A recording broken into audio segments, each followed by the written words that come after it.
So this is Timo Tolkki. For me, it's like a true legend on guitar composing and all that stuff. I found his music out when I was a teenager, very, very young. A friend of mine gifted me with a CD from Stratovarius, his ex-band, and I was amazed by the songs, by how it was very new to me. I haven't never listened anything like this before here in Brazil. And then I was just buying all the records that came on from Visions, Elements, and so on. And obviously, later on, with all this internet, all this stuff now today, Spotify and all, I started to listen to others of his works, amazing works. So thank you for coming. It's really, really nice to be able to talk to you. Welcome. I'm happy to be here. Well, from the very beginning, I going backwards a lot of years.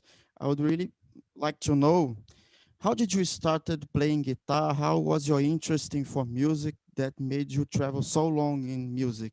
I guess it was my parents. I mean, in my home, there was always music playing. It was mainly a lot of Finnish pop music, Finnish music in general. And there was also ABBA, there was the Beatles. My father introduced me to ABBA and Beatles, and also Uriah Heep, some Deep Purple too. So there was a little bit like heavy rock already then. I was like, my mother told me that I was like 3 years old when I was singing Beatles songs already.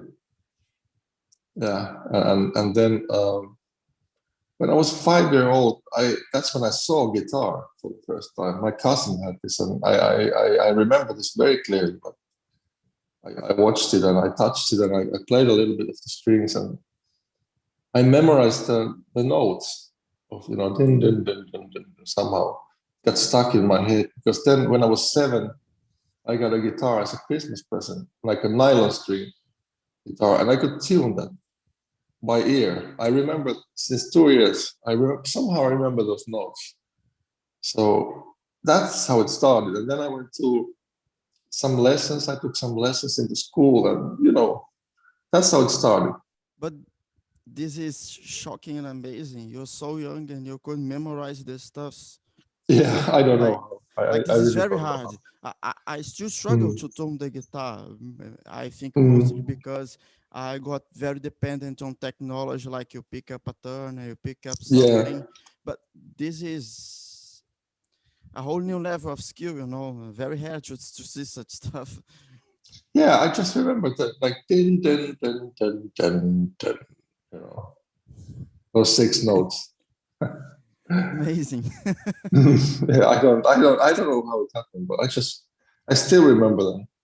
I can tune it by ear. So So when you started actually learning guitar, but when was the transition that you actually decided to create a band and to have some rock and roll band? well, it started. When I was then I got electric guitar when I was like I think I was like 13.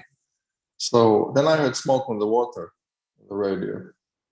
I had the riff and I was instantly hooked. I was like, what is this now? And it was a live version for Made in Japan. And then I started really to, my mother bought me Fender Stratocaster and I started uh, buying, like, the first album I ever bought was Rainbow Stage live album. So that was, and then I really started rehearsing. I was playing along to the records a lot, and I learned a lot of Blackmore stuff. And then Randy Rhoads came, Gary Moore, he's really Eddie Van Halen, all these guitar players. I think I was like about 16 when I started my first band. It wasn't Stratovarius by that time, right? No, I think it was 84. So that was, I was 18 years old. But so these influences you have by Deep Purple and those on, Mm-hmm. like Eddie Van Halen, those is Mm-hmm. what you make be so technical on guitar, you think? Well, that's because since I was 16 to about 26, for 10 years, I played 8 hours every day. 8 hours, yes. Oh, Yeah. Oh, that's So, why. That's why. yeah. That's where the origins are. And I just had this determination to just play a lot. I really just played along the records, and I did take some lessons too, but not much. And I'm really self-taught in guitar. I was really thinking that before. I was thinking, oh, it must be just hard work and practice, like to play Speed of Light and this stuff. And I was, oh, this just be hard work. It must be training, and one day it's just on your Yeah, brain. yeah. I think it's really the. I think everybody can do this. If you just practice a lot. It's if you understand that if you put 8 hours a day for 10 years, if you put this energy into anything, you're gonna grow. That's gonna grow for sure. I agree with you, but the not everyone will be. It's like a really test of yourself. So not everyone will go forward and actually finish this. And sometimes I think people just like if you see a video of Speed of Life and watch you playing, people just be shocked at the first. Imagine someone who never Mm. picked up a guitar and they'll just, whoa, I can't do that. I'll never be able to do that, and they're just turning this down. Well, because they are comparing themselves. I don't do that. I don't think you should compare yourself. I think you should find out your own things and try to find out how you can express yourself through your instrument and through your music. And that has really nothing to do with technicality. I think it's a lot to do with that you know yourself and you know what you really want to say, what you want to tell to people with your music. And that's where I'm really good at. I'm much better at that than in actual playing. I think I'm not the good guitar player actually. People think, but I'm not. You're got a good composer too.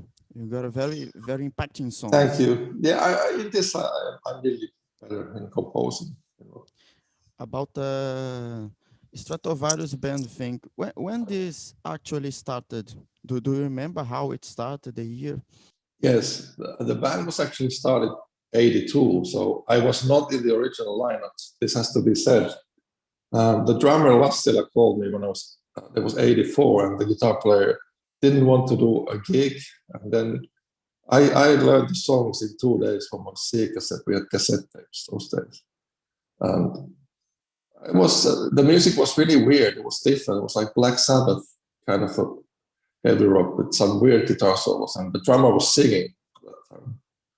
So Oh, we made this gig, and then it was in Denmark. And the thing was that my guitar was stolen from the backstage. So on that, so I came to Finland without guitar actually. So my first gig in Stratovarius, they stole my guitar. damn! It Mm-hmm. was the Fender Stratocaster you had. Yes, it was anniversary model 79 Oh silver. no! Yeah. You never found it. You never recovered No, it. I never found. Damn it! That must be really sad. It was sad, yes. Because I didn't have the money those days, and then I had to go to the Finnish military service. So I had to buy some really cheap guitar because I needed, of course, guitar. So I got some Kramer actually, which was like really cheap, but it was not Stratocaster. Damn, I'm sad to hear this. I'll never Yeah, imagine. I I really know. don't know why people do this, but you know, Nice guitar. yeah, but belongs to someone else, you know. If you are there Yeah, to cheer, to have a good time on a show, yeah, respect the musician, you know. This is the least you can do, respect the yeah. musician. I don't know who it was. It was somebody from backstage. So somebody went there and saw the guitar and took it. They didn't even take the case. They just took the guitar. So I came back with an empty case, at least. Damn. Yeah. But you talked about that the band was really different by that time. The drummer was singing. I didn't know any of this stuff. But the Yeah. first It record, was. the first record release, were you singing? Were actually you singing? Yes. It Oh, was called Fright Night. Fright Night was released 89 and 89. So but these songs. yeah, because I tried to adapt to the style, but I couldn't. So I started as I write my own songs. So I started writing my own songs, and that was different style. So and he couldn't sing that. And we couldn't find a singer, so I just said, okay, I can try. And then I just started to sing. And that's we made some demos and we sent out some tapes, and then we got a deal with CBS Finland, and then we did this first album. Right. I like this first albums with your voice on. I really like it, but I don't.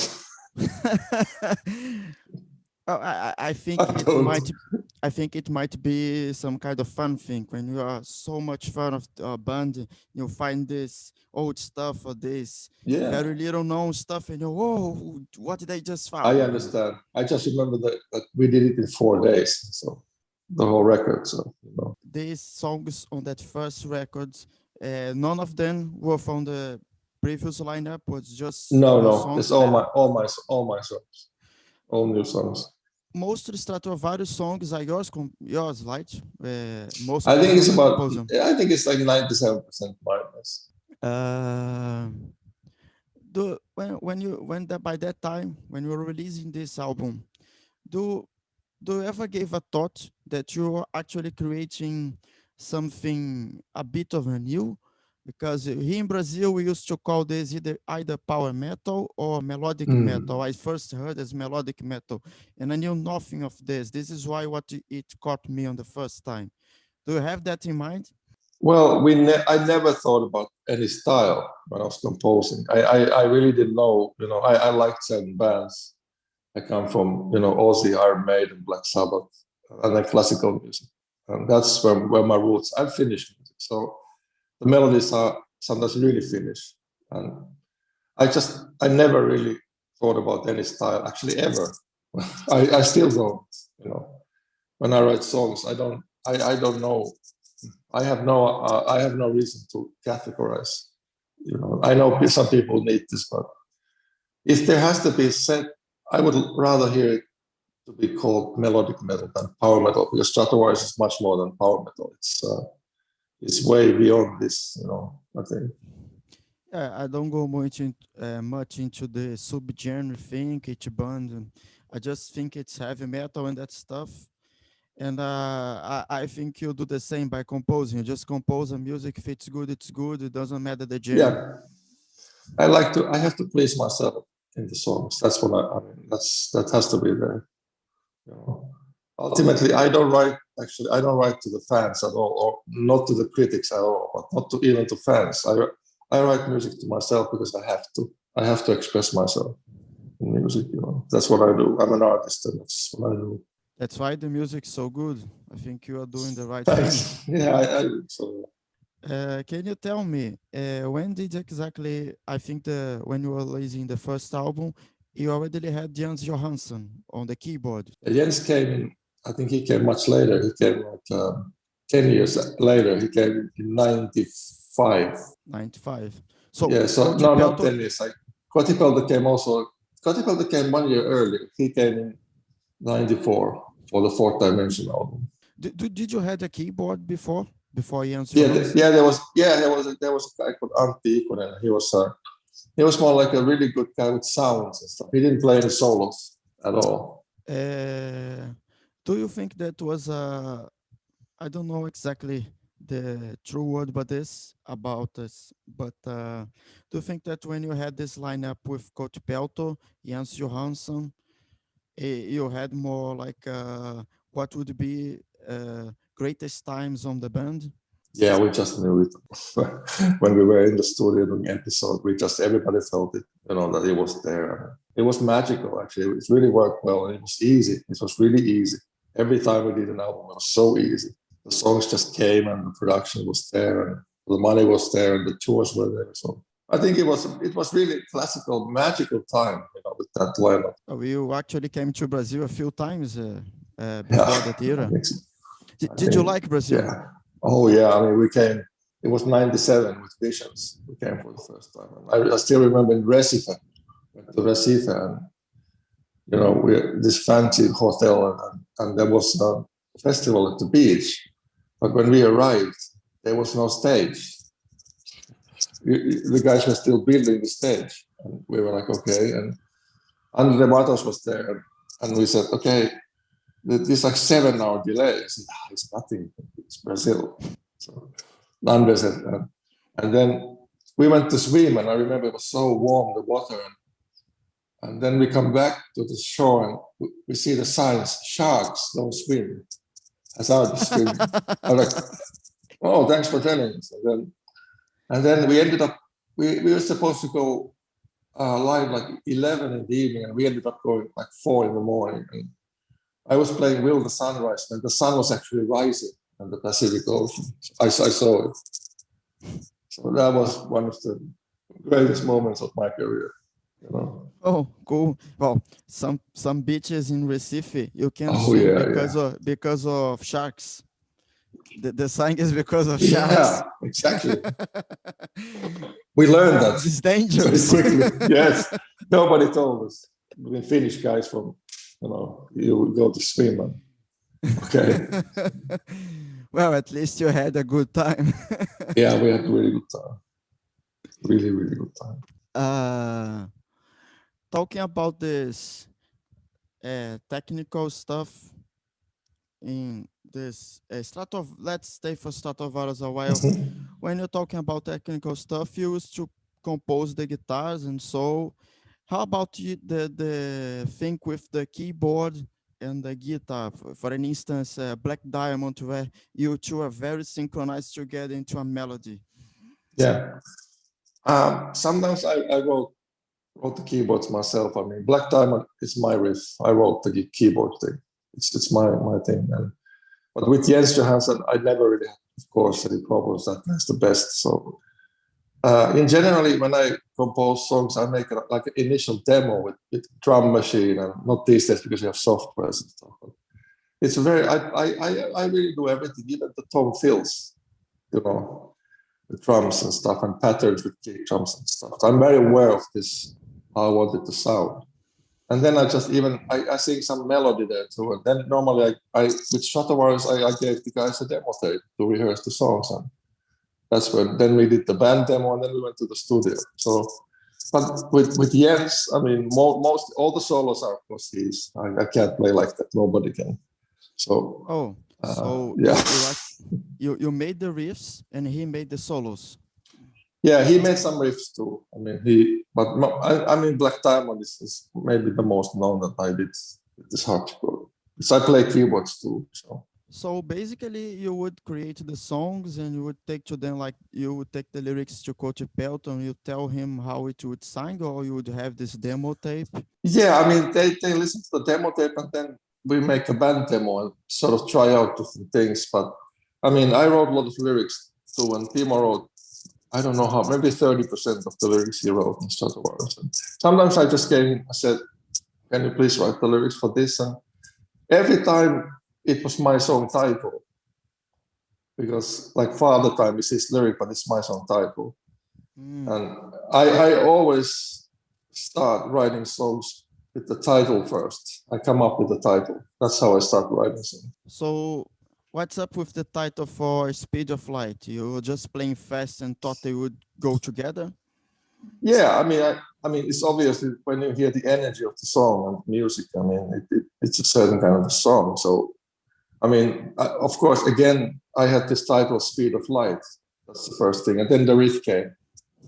Oh. And pretty much, yeah, the riff came after the creation of the title. And I write very fast. Most of the songs I've ever written are written in 15 to 20 minutes. Really? Yes. Oh. Yeah, and even, I mean, it's not a lie to say that some of the songs just come. So it's like even 10 minutes sometimes. The Destiny song, was it your writing? Yes. It's mine. This is a very complex song, very long, with very different vibes going on there. I think the lyrics there it has a huge impact. Yeah, lyrics are really important for me because I write about a lot of spiritual stuff, and it's really in there. Destiny, actually, the melody of the opening, the choir boy melody, I wrote when I was 12 years old. Yeah, with an organ. I still remember I wrote. Oh. Yeah, I wrote it. And then when it was like 98, when I was composing songs for the album, I just remembered that melody, and I took it, and then the song actually just came. If I remember right, it was one of those songs that was really fast. to compose. Very interesting. Yeah. I would like to dig into something else that is it is it technical, because I'm very fond of technical stuff, and I this channel that I have, this brand on my shirt, is Hmm. was firstly and just audiovisual stuff. I would to do filming, live bands, mostly live DJs because of the scene Okay. around in Brazil. So, talking about the Visions of Europe album, that was a live album, Hmm. there is something there because it's very nice recorded. Everything Yeah. sounds so good. All the instruments can be heard. All the mixing is Yes. another level. Can you tell more about how this process was done?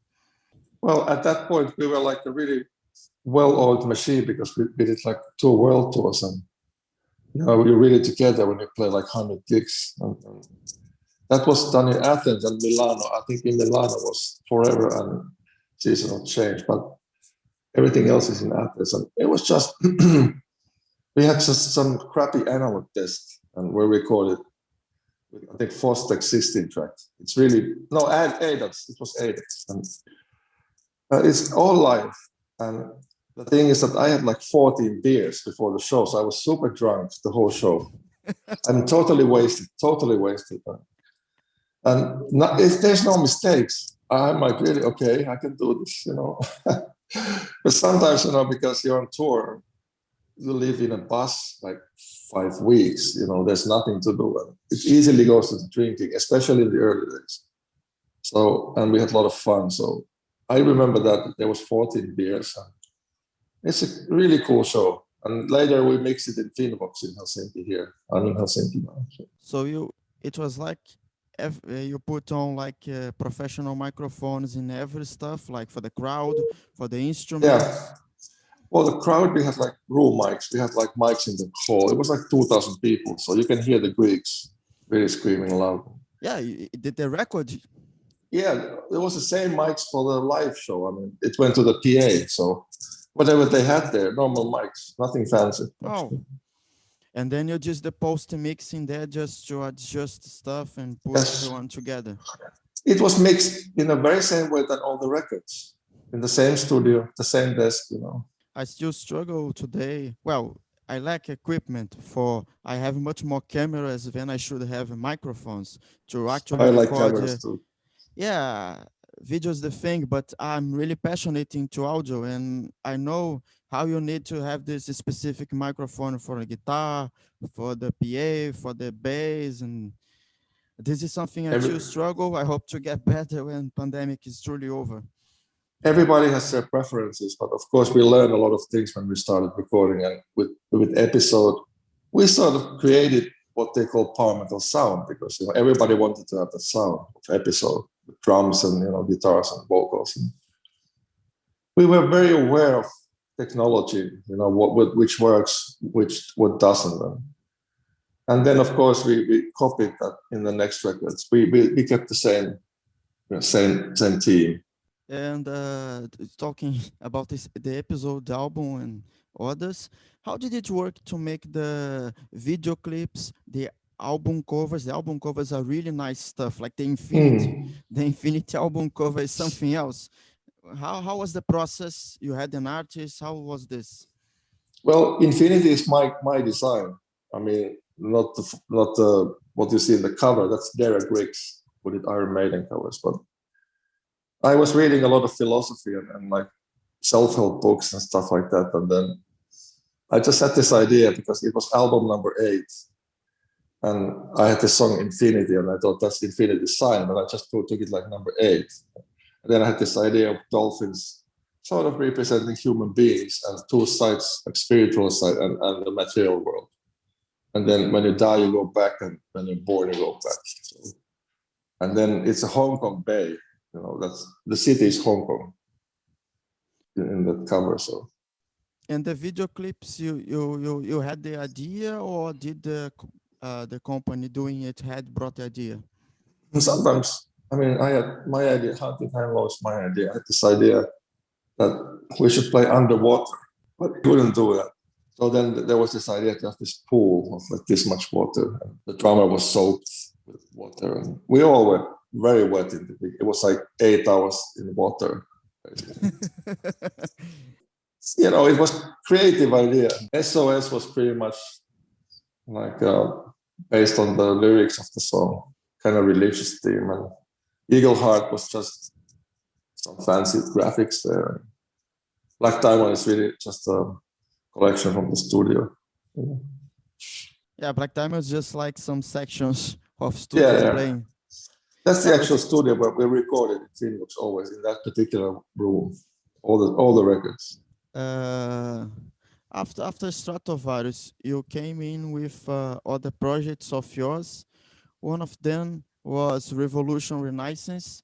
Mm-hmm. If I'm correct, my mind might be faulty now, but I think I've heard, I read somewhere back in days that you stopped this because in the time you weren't doing tours and gigs. Was it right? And that's why you stopped this particular project? Actually, we did, well, there's sort of three Revolution Renaissance. There's New Era with Kiske and Samet and these fantastic singers. And then I hooked up with Gus Monsanto and Dura Acra, Brazilians. So we did Trinity and Age of Aquarius. And I really loved both of the records. I think they're fabulous. We just never got recognition. We couldn't tour and the money wasn't there. So, I couldn't see the continuation of these bands, unfortunately. I've been talking to Gus, which is a fantastic singer, a fantastic guy in Rio, to make maybe another one, still, because I really love that kind of, especially Age of Aquarius. It's a really cool album. I really loved it. I think it's one of the best I've ever done. This one, I can't say I heard as much as I've heard Stratovarius, but that's what I mean. Because it's got really new kind of music. It's not. I don't think it's power metal at all. But it's really weird stuff, actually. I don't know what it is again. I really don't know. But you have much other stuff rather than just Stratovarius. I think it's just yes. It's not right to just label you as Stratovarius stuff. You have much more than that. I don't think so. I don't think you cannot label me because I really come from, like I said, Beatles and ABBA, melodic side of that, music, expressing it whatever form it takes. So to label me as a power metal guy would really not do justification, I think. And you had something created with it's called Symphonia with Andre Matos. Yes. That has sadly passed away. Yeah, it was a sad thing. Yeah, Andre moved to Sweden, which is like next to Finland. And when I heard that, I got in touch with him again because we did Destiny tour with Angra in Europe. They were like, I think, Fireworks, that tour. And so I got to know him very well. And he spent a lot of time in our bus, actually. He slept on our bus a lot. He didn't like to be in Angra bus. So. Oh. Yeah. Many times when I woke up in the morning, he was in the sofa in the back lounge. Like, oh, what are you doing here?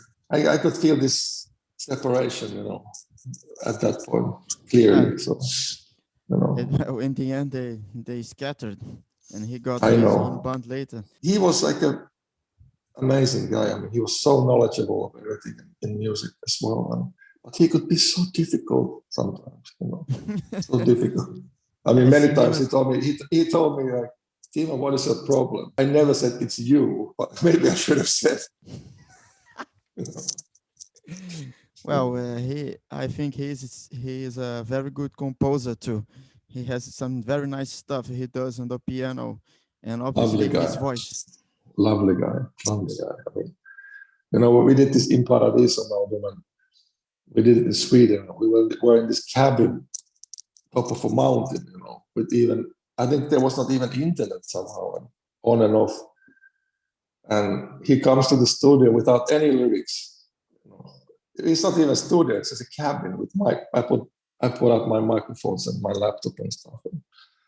So I'm like, okay, you have lyrics, fine. I guess you have to write them, right? Because we are here to do the. And it was like New Year's Eve, 2010. And he had been drinking, so he wrote first lyric and then he started to sing and he sounded like Lennon. It was like, I'm like, what's wrong with you guy? I mean, and he had been drinking, and you know, the Brazilians have this habit, I heard later in New Year's Eve, to jump in the waves of the sea 7 times. It's some kind of a Yeah, people ritual. do that in the year. Right.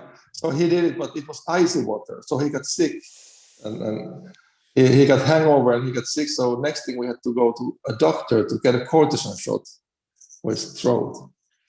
And then it was fine, but every single song was born in the same way. We sat down, he writes the lyric, we agreed to the lyric, he sings the song, next song, the lyric, you know. And now when I read and hear his voice, because as we know, he died, and it's almost like he knew something because he's singing a lot of like premeditated stuff, like angels are carrying me to heaven, and watching me from above, stuff like this, you know. It's kind of creepy, actually, you know. When it's like 10 years before he died, so 9 years before he died. I actually never met him or never even had the chance to talk to him. But his Yeah. last show in Rio, my state, I think was 2000 and I think was 2 years ago. I had the Okay. opportunity to go there and to film the first band, the opening band. I had this contract with the first band, but not with Right. his. I actually tried, but it didn't go anywhere. But Okay. it would be a hell of opportunity because it would be his last show in my state, and Mm. none of us, the public or the people, would never know that he would pass away so soon because he died young. Yeah, nobody knew that. I mean, I could see that he was really unhappy in the end because I know something about that he was traveling between Sweden and Brazil and he was doing these cover gigs like Iron Maiden and Queen and stuff. And I felt sorry for him because he was a really big composer. He wrote really cool stuff, amazing voice, really, really intellectual guy, super sharp, super polite, always super polite. He never said any bad words about anybody, never, not even once. So we talked a lot about things, you know. Of course, I miss him, and when I heard he died, I was fucking crying 2 days because he was a good friend, you know. It happens. Yeah, I see you're still you have your own record label and stuff nowadays, your own studio. I don't have. I'm putting together a studio, but I have. It's called Goldenbergs. It's like a production company. Oh, is this then the production company? I Yeah. was Mhm. looking into something like this. Yes. You're still making music, and so during Mhm. this time that almost no shows everywhere, we Yeah. our opportunity with music now is internet. The internet is what's making today to get in touch with people. Maybe records and there, but shows. Mhm. But have you been composing stuff and getting ready new stuff? Yes, I'm gonna release next Avalon 4 in June. You know, that's gonna be like album number 4, and then I'm having I will record my 4th solo album this year as well, and that's gonna be out in October or so, October, November, and then when the tour and we can tour, I will right away go on tour. Of course. I really hope you can come back to Brazil, tour either your solo project or Yes. Avalon. Oh yeah, I Uh, will come for sure. And, you know, I mean they booked me a tour last year for July already, but everybody knows what happened, so you know. Do. And I'm very active in music still. I write songs, a lot of songs. Yeah, that never stops. That's like blood to me. I do this. uh, do you think today?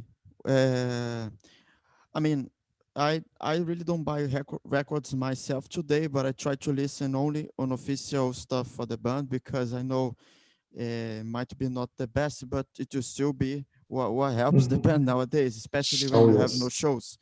Shows is the yes. thing, right? You gotta, if you are really fan of the band, you buy the ticket and you go to the show when you have the opportunity. But what do you think about this whole scenario, the streaming scenario? Well, it's really difficult to make it this is because there's so many bands. You know, there's even. I mean, it was difficult even with CDs. You know, especially metal because there's like 100 million bands. and now there's a billion bands. So, to get exposure, to get recognized is really difficult. But I do believe that the talent breaks through sooner or later. If you find your thing that you should not copy, I mean, there's a time when everybody copies, but you should go away from that and find your own things and then do that, and then for sure people will see this, and you just gotta be active. I'm not good in the YouTube things and stuff like that. I should be. So I've contacted some Brazilian people actually that are helping me with my YouTube channel, and there's gonna be like tutorials for riffs and soloing and composing and stuff like that. And You are doing a masterclass, right? You are doing some yes, stuff about this, right? I'm gonna do that in Mexico. I go back to Mexico in a few weeks, so I do it there. There's a gig actually there, so I'm gonna film it. We can play shows in Mexico in the moment. So, yeah. But it's like controlled shows for less people and so on. Yeah, it's like 300 people maximum. But anyways, it's cool, because I'm so bored of not being playing since a long time, like 2 years, nothing. So. Yeah, I can imagine that. Well, I hope I can try sooner or later to play some of your songs. I really never tried, but I know you write a lot of the bass, but they're just too fast, and I get scared first. And now let's play something else. Too hard.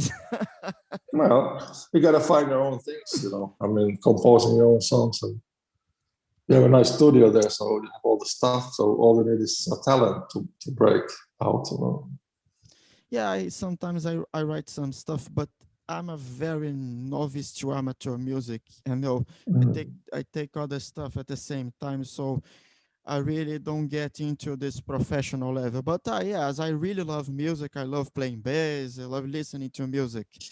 Well, that's where it starts. You love the music, that is where it starts. Because when you have this, you will go far. You just have to keep on doing that, and not to give up. Like we never gave up. We just really made some composed songs, recorded them, and it was very pure. There was nothing. We didn't think we gained something from that. We just had to do those things. It was very, very honest, super honest. Yeah, this new song of yours, the most songs, the songs you're gonna release now this time. Do you think this has no similarity with what you did back in the past? It's something very new. You're reinventing yourself always. I try to do that, but in metal it's kind of difficult because I have so many songs. I wrote over 300 songs. So of course it's kind of difficult to come up with a new thing. So I'm really interested in pop music, but I do love metal still. I love to play guitar, especially live. And it's a really cool thing. I remember all the shows in Brazil, like Via Funchal in Sao Paulo, 6,500 people and stuff. Those were really cool. So yeah, I mean, but I do try to come up with something new. But it's the problem is that people want their Black Diamonds and Paradises and stuff. So it's kind of difficult to do you play this stuff when you go live? Do people ask this stuff? But yeah, all the time. I play what they want to hear. When I play live, I'm there to serve the people that supported me along the years. So I play whatever they want to hear. I play 3 hours, 4 hours, whatever, as long as they're happy. Amazing. Yeah. When you're recording and stuff, do you actually go and keep trying different sounds, different amps, or you already have this sound you really enjoy, this specific amp? In my case, and I think pretty much everybody's case, the sound is really in the fingers because I sound the same. At least I sound the same almost with any amp. You put me through any amp and I sound the same. So of course, I mean, I know very well what sounds good in the studio and live. So some high gain amp like Mesa Boogie rectifiers. I used to do a lot of rectifiers in Stratovarius. Almost all is rectifier. And, so if you give me a high gain amp, I need nothing else. I never used any pedals. I always record dry, no effects. I add all the effects in the mix. Oh, so you didn't know if on the live show, did you use a pedal for effects or just plugging into the amp? Just the amp, and I had some I have like some TC electronics delays sometimes, but it's really minimal, nothing much actually. So Oh, you see sometimes these pictures of stage where people have this pedal no, with huge effects. I don't. No, no, I don't. No, I don't. No, I don't. The most of the problem for me with this is that when this little cables goes into a problem, then you're doomed because you don't know where is the Yeah, problem. You're gonna go each pedal. I suffered that a lot. that's one of the reasons I'm not doing. So if you give me a cable and an amp, and I plug it in and I have the sound. You know? Yeah, yeah. Listening to the albums, episode album, and you can hear that the guitar, the tone, the guitar, the way the guitar sounds is actually similar on the songs. The writing is different, but the sounding is similar. Yeah, it's just to have a nice sound with just one microphone, you know, and no EQ ever, just flat EQ, and just record twice, two rhythm tracks, pan them left and right, and that's it. That's all you need. You also used to write the bass. Well, I play bass myself, just 4 strings Mm-hmm. bass, but the songs there were just 6 strings you used to write, right? Well, I think you need only two strings. I come from this because I write very simple lines for bass. And of course, I had Jari Kainalan, who's like a fantastic bass player. And he added a lot of stuff with the high strings, you know, because he played with three fingers. Oh, Like really. So he did stuff like that. I never wrote those lines, but the basic lines, yes. But for me, the bass instrument is really together with the kick drum. So for me, you need just two strings. You need E and A. What else do you need? I mean, all the notes are there. So it's two octaves, you know, that's what I think. I see this fucking nine strings bass and I'm like, what do you do with that? You know, it's like play guitar then, you know. I mean, the bass is the weight of the bottom end. You know, if you go high, it disappears. You know? um, the Kiss of Judas, the start on the bass there. It's also composing.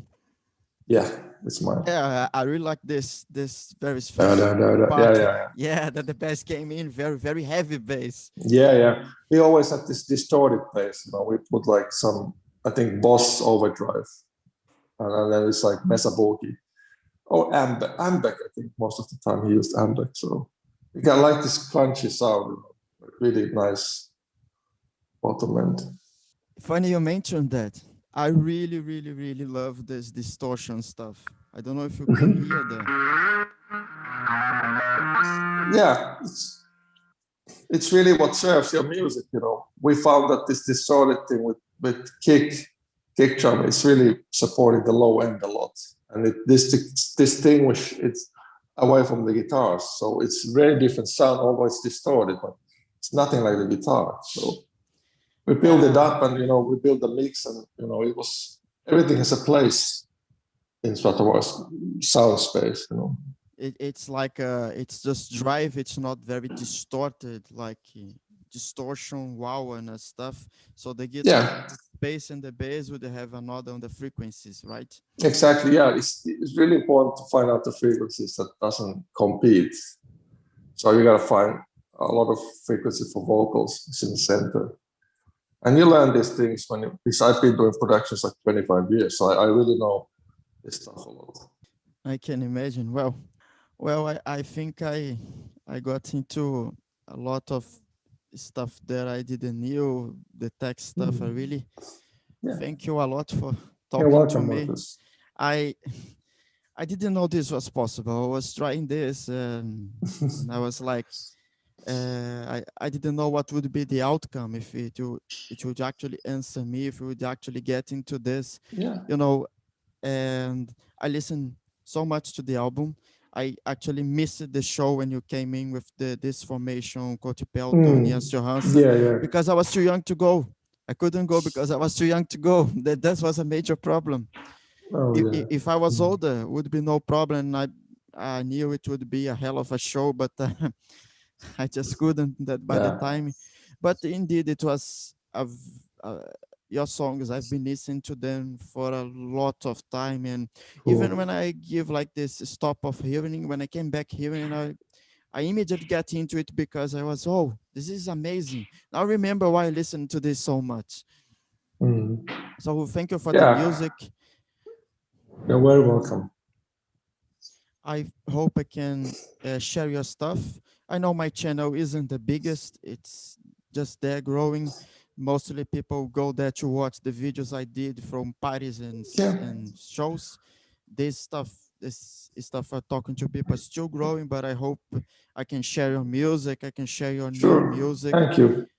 And Oh, I thank hope you. people can see that you're not the guitarist from Stratovarius. You're a hell of a composer. You're Timo Thank you. Tolkki, much more Yeah, from Stratovarius. I've been listening to old stuff of yours. It's not Stratovarius, and I'm enjoying them. So it's the composing, thank it's the you. musician itself, not just Stratovarius. Yeah, I'm a composer for sure. Yeah. So thank you a lot for coming. Have a nice day, Marcus.